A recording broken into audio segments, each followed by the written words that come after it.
মন খারাপ হলে সবার কী করতে ইচ্ছে করে আমি জানি না, কিন্তু আমার খুব খেতে ইচ্ছে করে।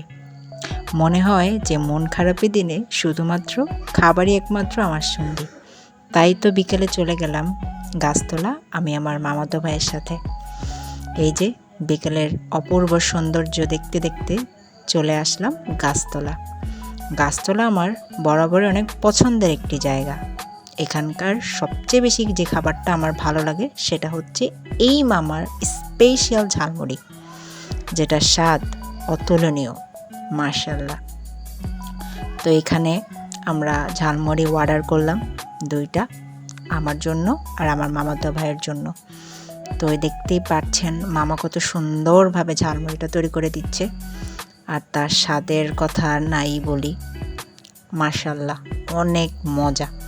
আমি প্রায় এখানে যাই মামার এই ঝালমুড়িটা টেস্ট করার জন্য। ওনার ঝালমুড়িটা মাশাআল্লাহ মাশাআল্লাহ। তো এই তো মামা আমাকে ঝালমুড়িটা দিল।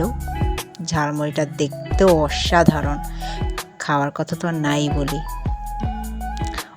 অনেক মজা, অনেক। তো ঝালমুড়ি খাওয়ার পর চটপটি খাওয়ার খুব ক্রেভিংস উঠলো। তারপর একটা চটপটি অর্ডার করলাম, চটপটি খেলাম। তারপর চা না খেলে তো হয়ই না।